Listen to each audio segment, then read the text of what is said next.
Welcome to this episode of Squared Up MMA, where I am squaring up with pro MMA fighter Hugo, the German Tarzan. I'm going to try this. Vach. How was that? That was not bad? A bit too much at the end there? Too much, but it's good. Vach. Hugo Vach. Because that's actually my dad's name. Not the Vach part, but Hugo. Is it? Yeah. Nice. So I think you're actually the second Hugo I've ever met. It's not a common name. Yeah. Is it common in Germany? Not really, no. I don't know any other Hugo personally, but there's like one Hugo in the public sphere who's been like, he's a streamer or something like that. Yeah, Hugo Boss. No. That's another one. Yeah, and Hugo Boss, of course. Yeah. That was always, like a running gag growing up as well, you know? Which is not the worst name, you know?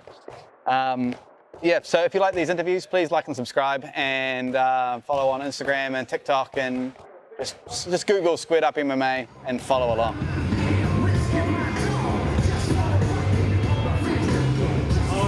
To break the ice, or the game. Okay. This is the first of a couple games I've got for you. But everyone does this one. It's called In the Pocket. Mm-hmm. And basically I just say fast fire questions to you. You answer them as quick as you can.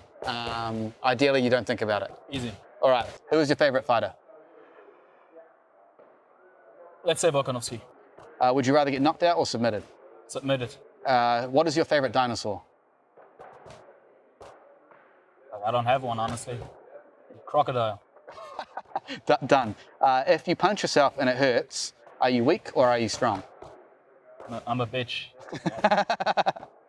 If you drop soap on the floor, is the soap dirty or is the floor clean? Neither nor, I would say. I don't think it has an effect on each other.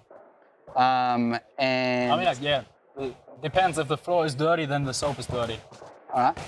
But if, the soap doesn't make this, the dirty floor makes the soap dirty, but the soap doesn't make the floor clean. All right. Necessarily. And then a couple serious ones. What is something you're bad at? In what terms? Just like anything. Anything. Life. Yeah. Actually, I'd say I get too involved in fictional stories. As in movies, reading. Yeah, movies, reading, TV shows. Like throw me in a fantasy world and I'm in there, you know? All right. So we're going to talk about this more later. I'm interested to keep going on that. And what is something you're proud of that you never get to brag about? That I never get to brag about? I honestly don't know. I mean, there's not too many things I brag about and not too many things that I'm proud about either. It's just, I live my life the way that I want to live it, and I guess I'm proud of that, but I also see it as just standard. Not standard, but as the way that it's supposed to be anyways. So I'm not proud of it because I see it as,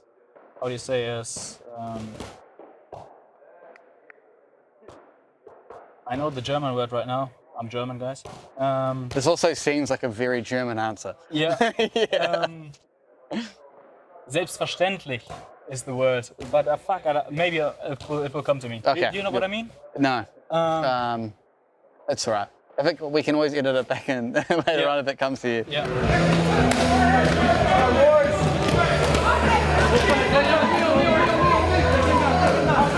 And we'll just cover your record real quick. 4-1 record pro, 7-3 amateur, and you're also the amateur German champ. Where you came over here. That's quite an accomplishment. So I guess we'll start with SFL 2, because it's only a couple of weeks away. Yeah, two weeks today. Your fight got locked in this week. Yeah. Which is pretty close to the card. How were you kind of feeling knowing the card was coming up and it wasn't all confirmed yet? I was honestly, because we've had many opponents thrown our way, many names. I didn't get all of the names, but my coach got all of the names, and basically we accepted every single one of them, and nothing came of it. I talked to Moses earlier this week. I was like asking him what was the holdup. He told me people were keen, and then they saw I sent them your topology, and then they were not anymore. But now, finally, we found someone who wants to fight, so I'm very, very excited about that because Yeah, I've been training very hard. I've been doing a full camp for this. It's not like it's a short notice fight. I just got the fight now on short notice. But yeah, I've been preparing hard for it. So it's good to now finally know that I have not trained for nothing. You know, it's never for nothing, but it's shit when you do a full camp and you kill yourself and then nothing happens. You know. So I'm very happy that now we've got it. And that's something you've kind of been dealing with while being in New Zealand the whole time, right? You've been struggling to find fights. And so how do you kind of deal with that frustration of you came over here to carry on your MMA career and it's kind of stalled because you can't find there's no one to fight you. There's people to fight you, but everyone's too scared essentially. Yeah. Yeah. Yeah, it's been it hasn't been fun for sure, but also it's just if it's out of your control, then it's out of your control, so you cannot get too worked up about it. But of course, that's not how I planned it. I planned it to come here, do one fight, maybe end of last year. I would have liked to fight on Shuriken in December, fight again on Shuriken in March, and then I would have had 2 fights already. Then I could have fought here, had 3 fights, great, you know. But that didn't happen, so I just gotta accept it the way it is.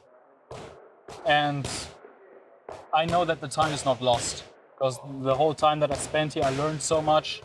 And of course, I would have liked to fight more, to actually show it and level my game up with every fight as well. But the time's not lost; it's just invested, and now we're gonna see all that time in the next fight, you know, that I invested. I really like that way of looking at it. Yeah. Like, because some people will just live in the frustration and dwell in the, I don't know, maybe self-pity. But that, when I say some people, I don't think I'm even I'm talking about regular people. Yeah. Fighters are kind of built different. Yeah, we're a bit more stoic. Yeah. I feel like just through the life that we live, because when you kill yourself in the gym and you have so much discipline and you don't, like, you put your private life in the background and you only focus on this, the work you do works on you more than you work on it. That's a Alex Hormozy quote. I think he said that in one interview.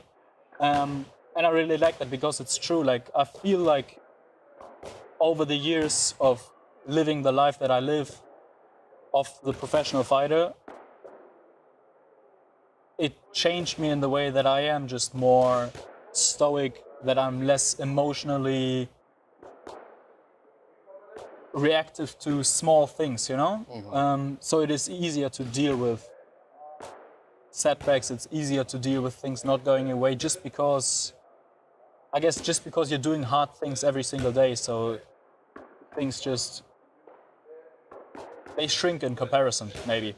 Would you say, because you said you're less reactive now because of it, would you say beforehand that was something you were like in your life and you kind of a bit more reactive emotionally to things in your life? Actually not really, because I've been living this lifestyle since I've been like 17, 18. So it's been a while now, but I see it when I compare myself to people that I grew up with, who went the conventional way, who did not challenge themselves in the way that I did over these last, I don't know how many years. 8 years, I think. 8 years. You're 24 now, eh? I'm 24, yeah. So I feel like just in that sense, you have the comparison, you know? So it was never that I was thinking about that recently. I don't think I ever was like emotional, but then also since I've been young, I always had this outlet of where I can put my emotions, I guess, if I have them. So they just never really got out. So I don't really know how I would be even without fighting. Something I've been thinking about a lot recently. That's quite a scary thought in itself, because there comes a time, obviously you're 24, so the time's not soon. Yeah. But there comes a time when there's an after fighting. But I think at that time you're an adult anyways. You know, you're like in your 30s, you're a grown man, your life is set up, hopefully. And also, because I'm thinking like with fighting, I feel like all of fighters, we have a bit of a dark side, you know? We like to go in the cage, we like to fight, we also like to hurt someone. As psychopathic as that sounds maybe, but especially in their teenage years, a lot of kids have that desire as well, but they don't have the fighting. So then they Go and do it. They find it. Go Yeah. stupid shit, you know. And I never felt like I would be the person to do that, but also I always had the fighting. So I don't know what would have been if I did not start fighting when I was like 14, you know. So it's an interesting thought experience. As Kanye West once said, I guess we'll never know. I guess we'll never know. You really make space from the country. Space, stand up. So yeah, let's start with that. So you kind of 17 years old, and you've been doing it for 7-8 years now. Like how did? Like I started when I was 14. Yeah. And then when I was 17, basically So what did you start with? Because I started with MMA from the get-go. yeah, because that's not common here in New Zealand. Yeah. Yeah. No, in my gym back in Germany, we had an MMA youth class, and I did that basically from the beginning. And I didn't even know what MMA was. I did not know the UFC. I did not know anything about MMA. And I think the first stuff that I then like looked at after I went to the first classes was like Anderson Silva highlights. And basically I did start with MMA because I wanted to learn fighting, and my brother was already doing Muay Thai, and my parents wanted him to keep doing Muay Thai, that be his sport, and me do something different, you know? So they sent me to the MMA class, and I did not even know what it was. They did not really know what it was either, and that's how it started. So they just picked it up for you. Yeah, pretty much. Yeah. Because did you play any other sports or anything? I did everything growing up. I mean, I played soccer like football, like every German kid does. I played tennis. I did track and field. I did You're just naturally athletic, climbing, kind of. bouldering. I did hip hop. I did breakdance. Wow. I did pretty much everything. And then at some point, when I was like 13, 14, I was like, I think I want to learn fighting as well, because I was training with my brother a little bit. And he was just out jabbing me with longer arms in the basement on like mattresses. We were fighting, and I was like, I want to learn this as well, you know. And then it started with MMA. Yeah, that's because you've been around with your MMA. You've It's been 10 years now. 10 years. You've been to Thailand. You've been to the United States. Yeah. Tell me about these trips. Like you were at Bangtao in Thailand. Yeah. You were at Team Alpha Male in the US. How did all that come about? Yeah. So basically, when I was 17, I decided I want to do this professionally. And then when I finished school in 2018, when I was 18, I finished I had my graduation in Germany.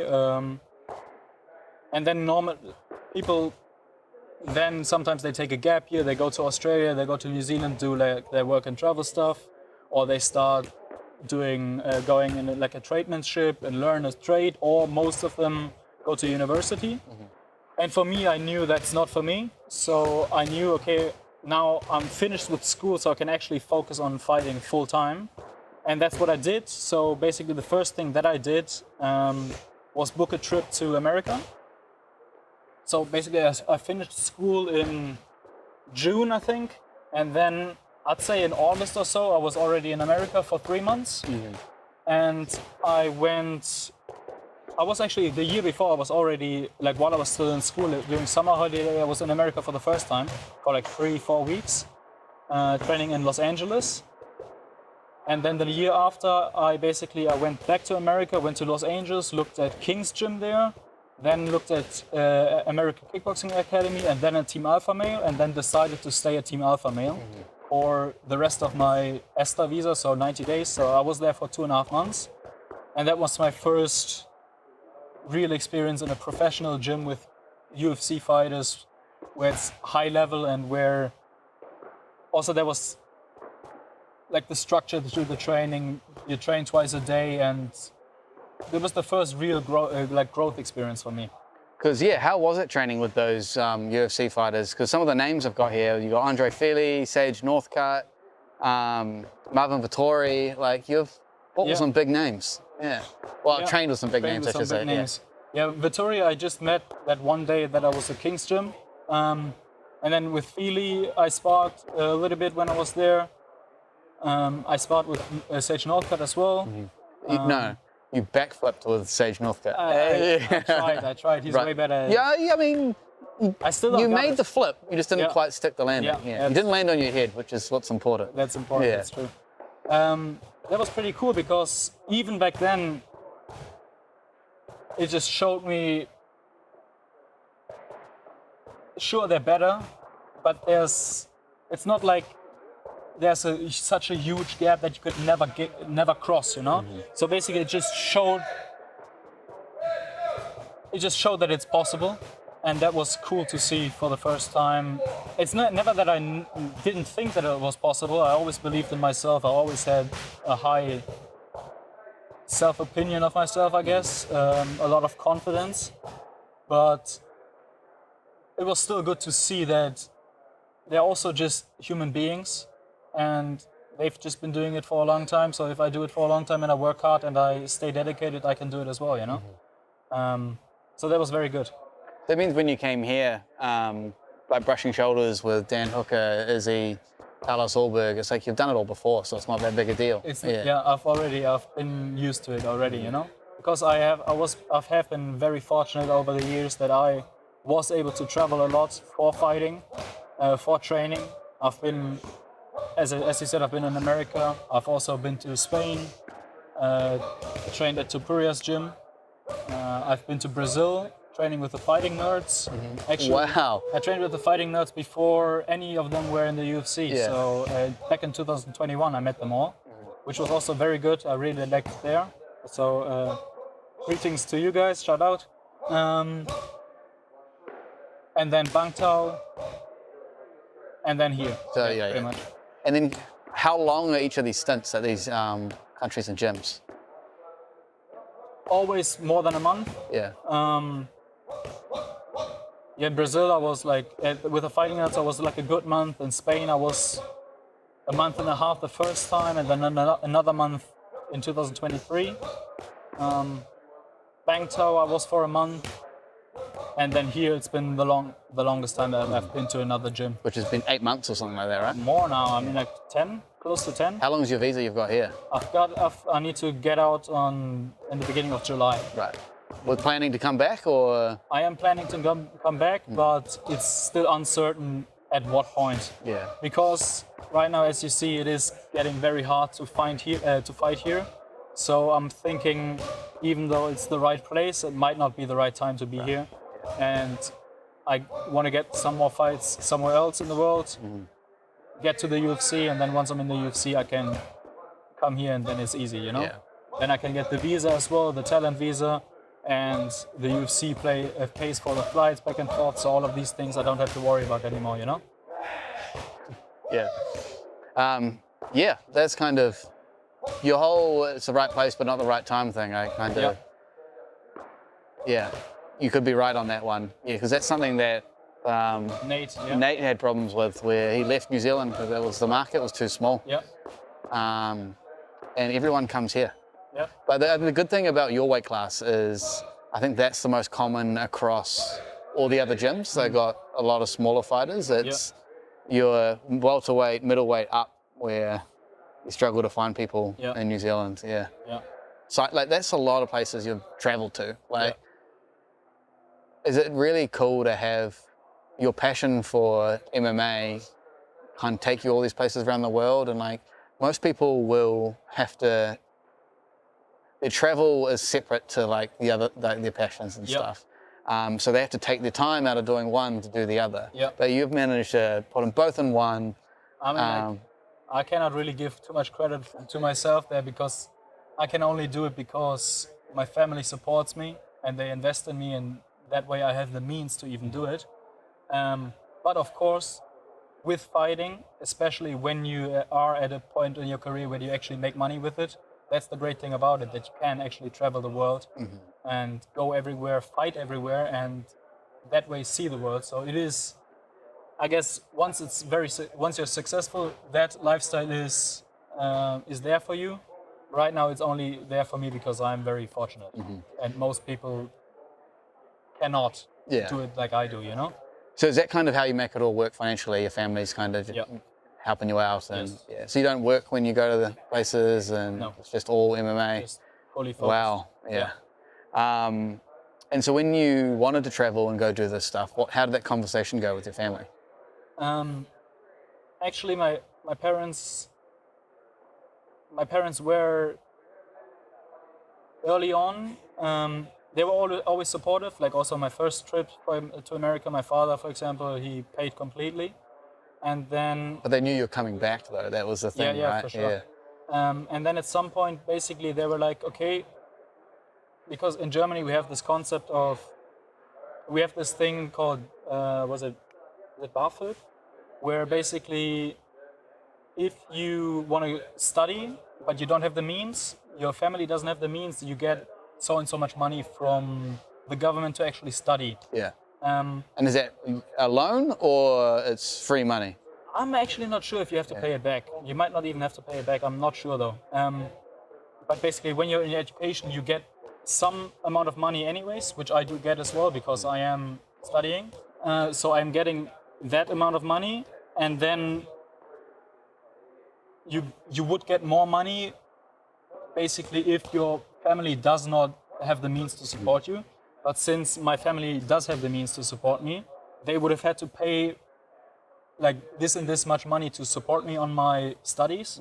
So my father at some point was like, okay, we made this calculation over this and this many years of you studying in another city, we would have had to pay this and this much amount of money. So here, just take that money.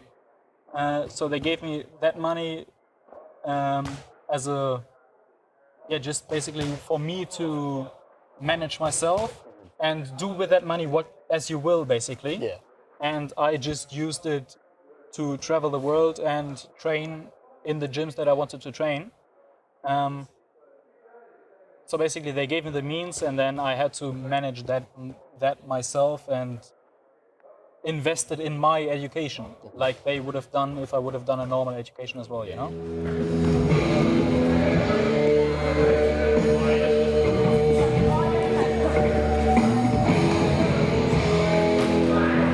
One of the things I've noticed that you've been doing, which is kind of cool and I was excited to talk to you about, is you kind of understand this whole thing. You've been a bit of a content creator yourself. Yeah. You've got a YouTube channel, you've got your TikTok, which I've got some statistics here. You've got a TikTok video, 1.2 million views. Actually, when I first came here, like some of the guys talked to me about that because that's where they first saw me. Yeah. Like, well, you know, I saw you on TikTok. Oh, that's cool. That's hilarious, yeah. But I haven't. So you're actually famous. I'm actually famous. But yeah, I have been slacking on that recently for the last year or so. And also TikTok I haven't been doing since then because I don't know, I just don't really like it. You know, I don't really want to be associated with it. Because interesting you say that, because isn't it kind of having an online presence like that is part of growing your presence as a fighter these days? For sure. Yeah. No, I mean, I'm talking about TikTok. Oh, right. It's not content in general. Not content in general. Just TikTok. I mean, like I'm just not on TikTok anymore. I don't use it. I never really used it. I only posted. Yeah, I only use it for the clips I make from this. Yeah. So. No, for sure, I should get back into it, but I don't know. If my focus has been somewhere else, you know, because it is content creation also takes mental energy away from you, takes time away from you, and when you train, a lot of the time you just don't have the energy anymore to be fucked, you know? You just can't be fucked to do this shit. So, yeah, that's been kind of my issue over the last year or so. That's the biggest thing I have as well. Yeah. It's like, because I have a day job as well, and I need to figure out what kind of clips I'm going to make, who I'm going to talk to. Yeah. When these interviews end up being quite long, and then you do one cut, yeah, and then you go through, add in all your extra stuff, and it's like, wow, exhausting. Yeah, but I will, of course, get back into it. Did you do all the editing yourself? I did for some videos early on. I did all the editing myself. Then I worked with some other people whom I paid, and then at some point I just didn't get enough out of it, you know. So I felt like I was paying into a hole, and then I just stopped with them, and then I didn't do anything myself anymore. Because I put here, there's some impressive cuts on the TikTok ones, like when you're packing your bag, and like how you drop the bag onto the stuff. Actually, I did all of that. That's really good. Yeah. I really, really like that. To the point where I might steal it. Oh, really? And I'm going to say I came up with it as well. That's all good. So do you think that's something you're going to, like, when you have the energy, start working on your YouTube channel again? I will definitely. And Instagram. Also, because I was thinking, like, right, of course you can grow a following right now as well, but it always helps when you have fights. That always pushes you up higher, and that's why I was like, okay, let me focus on the fighting part for now, and then when I have the fights, I build up on that again, you know. Mm-hmm. But yeah, it is on the list. It will come again. Yeah, it will come again. So from one of your clips, I found out that you finished a fight with just leg kicks. Yeah. I watched the clip, and that's I even wrote down like, do I do the same leg kick thing I did with Brando? That was not a fun time. So maybe we'll do a leg kick thing, but maybe not. Maybe. But how was that kind of like? That's an unconventional finish. So were you kind of like, oh, it's over, or? Yeah, I was just good question, because you kind of want to have a more satisfying victory than that, but also it is kind of satisfying because you actually you broke the other guy down, you know. So it is cool in a way, but of course it's not as cool as head kicking him and him dropping, you know. But I mean, like, you take what you can get, I guess. And if he cannot continue fighting, then he cannot continue fighting. That's like Jack Jenkins prides himself on how many people's legs he's broken from his kicks. Yeah. I guess you can add yourself to that list. Got one. Hey, you're on the board. Think of everyone else who's not on the board. Yeah. But the only other one I can think of is Junior Tough wants to fight. He just couldn't stand up anymore, and then he called it, even though he was still keen to fight. Yeah.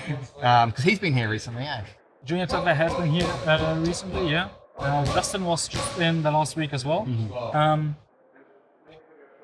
But yeah, I have not really talked to the guys too much.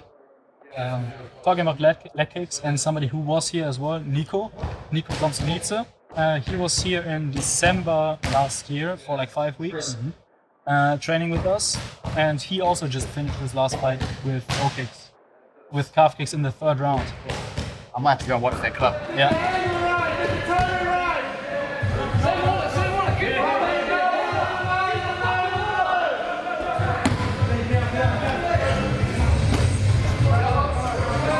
You've been in New Zealand for about 8 months now. 10, sorry. So I wanted to kind of ask you about what are the big cultural differences you've noticed, some other things are like the struggles you've had personally, kind of just living in another country and different culture, and then just things that you prefer in New Zealand to Germany and vice versa. Mm-hmm. Yeah. So we'll start with the cultural differences you've noticed.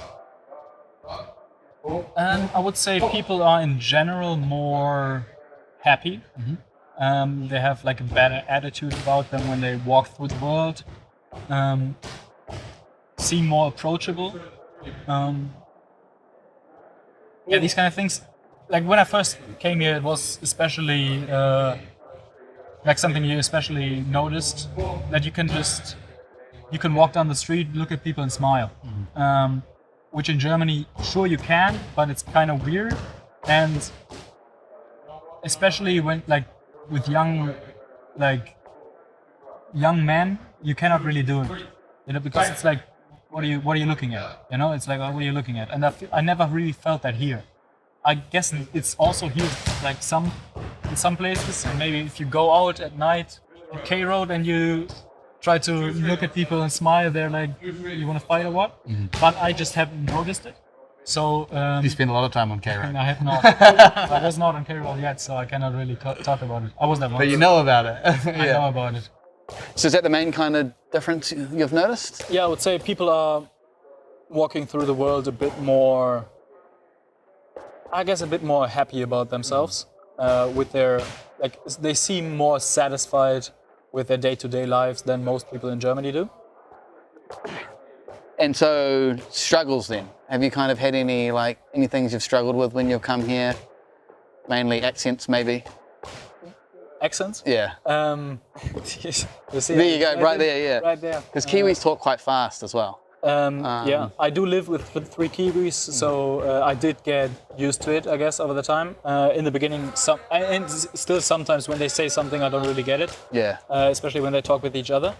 But struggles, not too many, honestly, no. Well, you're a man of the world. You've been everywhere. So. Yeah. Can't complain too much, no. And then, so what about things that you think New Zealand's has done better than Germany, and vice versa? That what I think is very cool here is that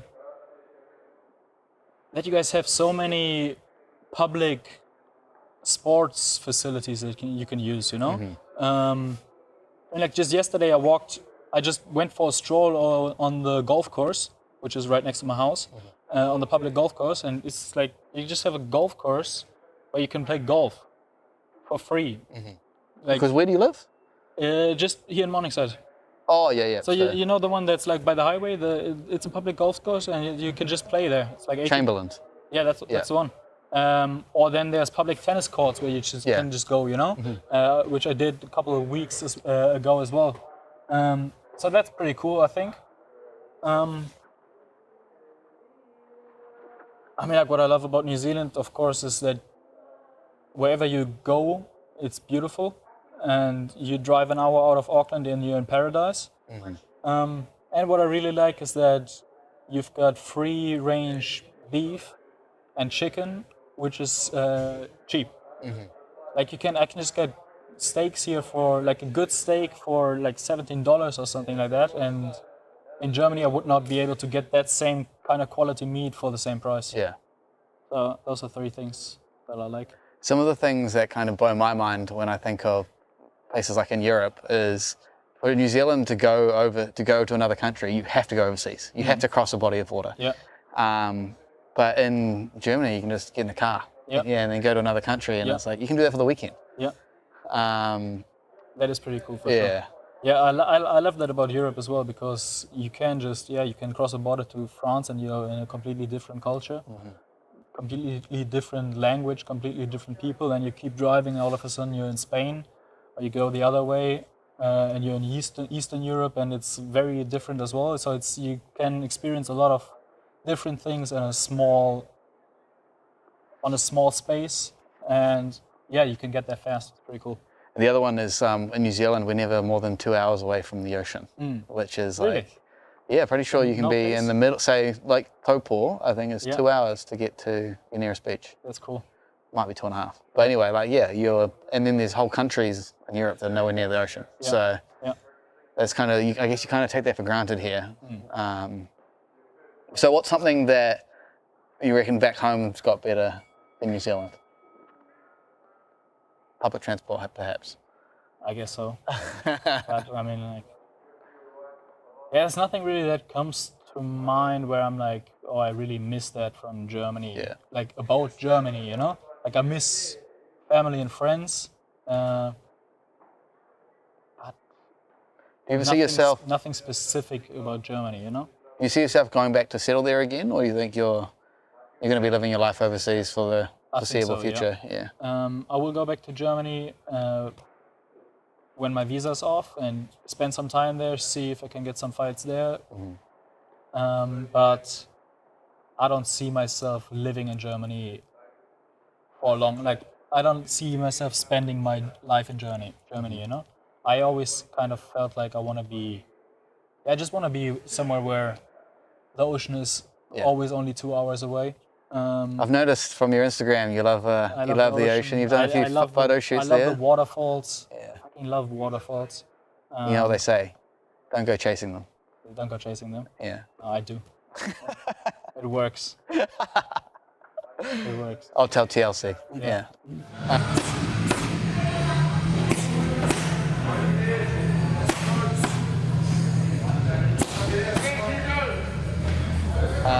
So, going off New Zealand culture, this is the second game I wanted to play with you. So I've got Kiwi slang words written down on here. Yeah. How good do you think you are with Kiwi slang? Oh. Probably not that good. So I'm going to give them to you. I want you to read them out and kind of, you're going to be doing it to this camera here. Yeah. And I want you to try explain what it is, and I'll tell you how well you've done, and then explain to you what it is. Fuck. All right, you ready for the first one? Yeah. We'll do it off the Off back. the back. Yeah. Sweet ass. It's just something that's that's cool, that's nice, that's sweet ass. Yeah. All right, that's a good answer. See, good start. All right. Got that from Navajo. Munted. It's got two meanings. So Munted. I'm munted. I've actually no idea. Is So- it when somebody? Is it like being pissed? that's one of them. So if you're like really fucked up, you're munted. I see. But the main reason when I wrote it down is if something's munted, it's broken. And it's pretty stuffed. That's good. Sure. I heard this before, but I don't know what it means. It's essentially the Kiwi cheers. Like if someone hands you something, you're like, oh, cheer. Oh. Thank you. You can say cheers, hello. Sure. Yeah, it's like probably one of the most versatile words in New Zealand. I see. Yeah. Good. Mean. I mean, it's like sweet ass. It's mean. Same thing, eh? I wasn't mean. I wasn't sure if you were going to get that one because I was in Australia for 312 and I said to this Aussie guy, I was like, oh, your questions were mean. Oh, well, your questions were mean. He's like, how were they mean? Like, and I was like, oh, I'm so sorry. Mean is slang for good in New Zealand. Yeah. All right. Here's I picked that up for sure. Yeah, nah. I mean, like, that's just a filler word, I feel like, isn't it? It's like, does it really have a meaning, or is it? yeah, it's got a meaning. Yeah. Yeah, nah. No, then I don't know. When it has a meaning, I don't Yeah, know. nah means no. So kind of the yeah kind of softens the fact that, because you may have noticed that Kiwis aren't so good with confrontation. That might be something that you have observed while being here. So I found that the yeah is kind of like, you're kind of like, yeah, nah, I'm all right. Really? Yeah. Okay, that way it's used? Yeah. I feel like I heard like, yeah, nah. Like just like Yeah, it can be used that way as well. but okay, I did not know that. No. Yeah. And then yeah, nah, yeah Yeah, is yeah. yes. So whatever the last word is good to what know. it is. That's Yeah. good to know. And this is the last one. Yeah, stink.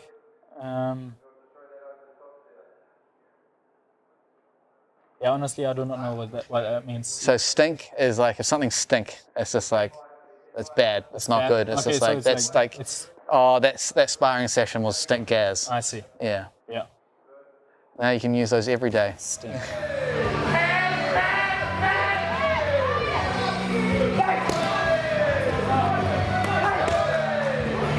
So when I was doing my research, I noticed that you had a quick turnaround in your amateur career. Like what was it, 18 months before you went pro or something? Like you got lots of fights in. Actually, I feel like it was a long amateur career Right. as well, because Topology set me wrong again. Topology, there's not, like on Topology, not all my amateur fights are on there as well. And actually I had, before I started MMA, when I was from 17 till 18, I had 5 kickboxing fights as well, K1 fights. And then when I was after I came back from America from that first trip, I did my amateur MMA debut. And that was in December of 2018. And then it took until June 2022 until my pro debut. Okay, So so it was then, actually quite yeah, a yeah, long yeah, yeah. time that I was an amateur. But there were some, like COVID was in between, and like a shoulder surgery was in between as well. That, like I had a shoulder surgery in 2019, which pushed me back at like 7, 8, 9 months. And then COVID pushed everything back as well. So it was long, but it was good, you know? There was yeah, that's a good point. That is a long time. Yeah. You just made me look like an no. But so in kind of in your pro career, you've suffered one loss. You're coming off 3 finishes. I just want to kind of talk about kind of what did you kind of learn about yourself? Like you're on a real good run, and then suddenly you hit this adversity. Yep. You suffer your first loss. Kind of how hard did you take it? And I really I learned a lot from that loss because I had 3 fights in 5 months. Those were my first 3 pro fights. I finished all of them. I finished the first guy in the second round, the other 2 guys in the first round, and then I was at Bangtao, did my beginning of my training camp there, then did the finish of my training camp in Germany, and then I had that fight that I lost, and I learned many things from that because I feel like I did not lose the fight because of skill, but because of my mentality, I guess, during the fight. what do you think your mentality was during the fight? I got frustrated, I would say, because the second round, I just got in my head too much, and that kind of fucked with me, you know, and then it went down a spiral. So I feel like that Fucked with you. Yeah, that that's it. That gave me a lot. Learning that, being in that hard fight and not dealing with it properly, that then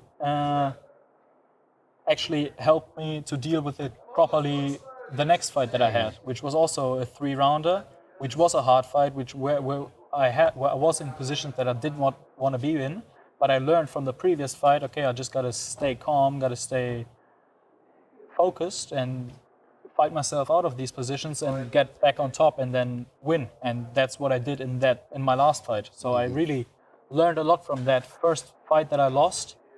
I think I'm very grateful that it happened that early in my career, and I could learn that lesson that early, you know. So it was very good. Yeah. No, that's very good outlook it's commendable. I like that. And Did you see some of that fight that I lost?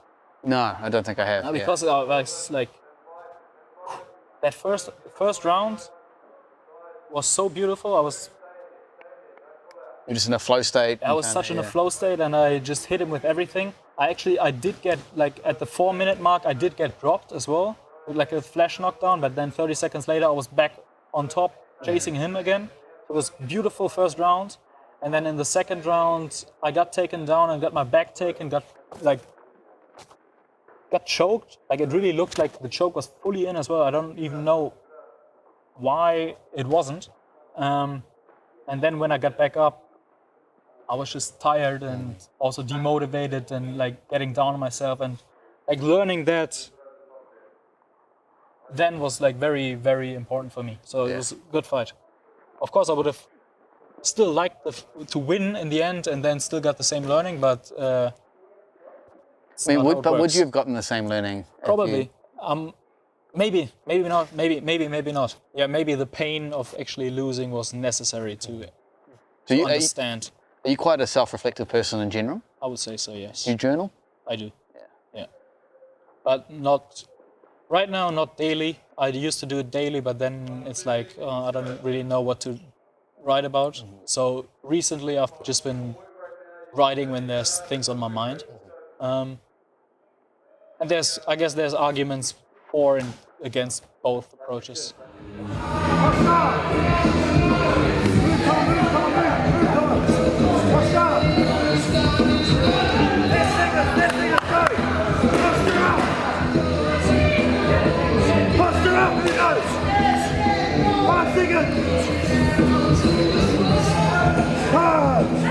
Yeah, so you're in phenomenal shape. I've been here watching you train even when you're not in camp. So do you just kind of eat clean all year round and stuff? And pretty much. Yeah. I don't eat any junk food. Also, I conditioned myself over the years. I just don't like it anymore. Even I don't even like sweets anymore. I think sweets are too sweet. I eat a date, and that's great for me. You know, I eat give me a date and nuts, dry roasted. I also love those about New Zealand. The macro dry roasted mixed nuts. Fuck, they're great. And you just throw them in your mouth with the date. Yeah. And that's the best sweet that I can get. You know. Yeah. It's way better than a Snickers bar or something like that. You think that's kind of a cultural thing as well? Like fast food's kind of part of the culture here. Where it's like, I don't know, because like people in Germany still eat shit, you know. Yeah. I think it's just for me. It's been so many years that I have been eating clean that I just reprogrammed my mind and my body to only liking things that are actually healthy as well, and only Yeah. Yeah, because some of the photos, like you've done have you done any modeling and stuff like that? Because it looks like you have on your Instagram. No, not yet. Not yet. Is that one of your goals? I mean, like, I never chased it, but I guess can be cool, eh? Yeah. Have you spoken to Maynard about it? Maynard's done a bit of modeling. Yeah. Yeah. Yeah.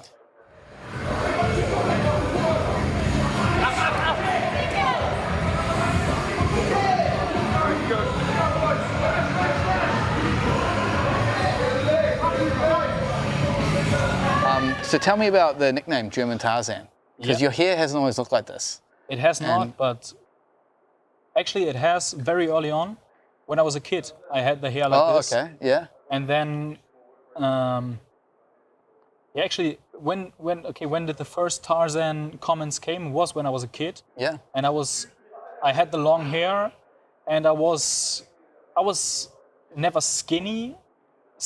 I always had some muscles. You could always see muscles. You could always see the six pack and like the definition. But sure, I was skinny, you know. And in Germany we have a term called Spargel Tarzan, which means asparagus Tarzan.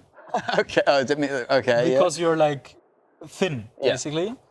So actually, when I was like 10 years old or so, 12 years old, in school, I got called that, like Spargel Tarzan, and I also got called Jesus. Yeah. And then at some point I was like, fuck this shit, and I cut my hair off, you know, because like, hey, enough of this. But that's when the Tarzan first came, and then when I started growing my hair out again, and I had long hair again, and I was especially in the Latin American countries. I was in Mexico, I was in Brazil, or I was in Spain. Everybody just called me Tarzan. I was also in Los Angeles with all the Brazilians there. And I remember one time, because I was training in Los Angeles again in 2021, I think, and Diego Brandao was there. And he was like, hey, this guy, he looks like Tarzan from the movies, man. And I was like, all right, yeah, it's gonna be Tarzan. I see the dreadlocks. Yeah. Because I brought this picture along because when I was, it reminded me of. Is there anything you notice about this picture? Yeah, I do. I actually joked about this with someone as well. Yeah, that he's basically holding the liane. The vine, The yeah. vine with his ass. Yeah, well, so I thought so too. It turns out you can actually see him holding it with his toes. With his toes. But still, to keep it upright, I still reckon he's holding it with his ass. He's holding it with his ass, yeah. 'Cause his hands are occupied. Yeah, so I love that you know the same one. Yeah. Of course. And let's play this game with UFC lookalikes. There's a guy at Extreme MMA down in Pukekohe who looks like Jack Jenkins and Stipe. Okay. And I found yours. You've got a UFC lookalike. Really? Let me think. All right. Does he have long hair as well, or is it just the face? How about, look, I'll show you the photo of you, and then you can guess who the fighter is. So this is the photo I got of you. That one. Yeah, that's when I started I'll put it growing hair. on the screen when I edit. Yeah. Oh, goddamn. It's like So- 19-year-old me. So can you guess who the fighter's going to be? Who looks like that? And he's currently on the come up. He fought a couple weeks ago, actually. He fought on UFC 312. 312?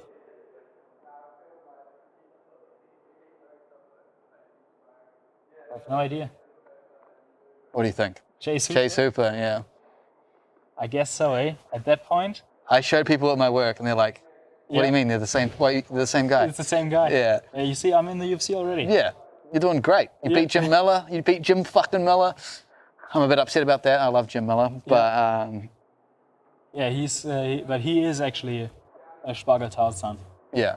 He's actually Asparagus Tarzan. Yeah. Yeah. We should try to convince him to change his name to that. Yeah. So if I ever get to a UFC that has him in it, I'm going to bring that up. All right. Let the people know how they can support you, where they can follow you, where they can come watch your fight. Yep. My next fight is on Stealth number 2, so the 3rd of May. You can either come there, it's in the Trust Arena, or I guess there's going to be a stream on CSN Watch, right? So you can buy that stream to support me there, to watch me fight. And then if you like what you see, just follow my socials, follow my YouTube. I will put more content on there, I promise. Follow my Instagram. And yeah, just the best way to support me is to follow my career and yeah. Well, I'll definitely be following your career closely from now on. Hey. Thanks for talking to me, Hugo. Thank you. And hopefully see you behind the scenes at the winners podium. Yep. Yeah, I'll be doing interviews. Nice. So I'll see you there. Looking forward to it. All right, cheers, bro. If you like these interviews, please like, follow, and subscribe along on Instagram, YouTube, wherever you can find us, TikTok as well. Yeah, we love doing them, trying to get them out more frequently, and just let us know who you want us to see next.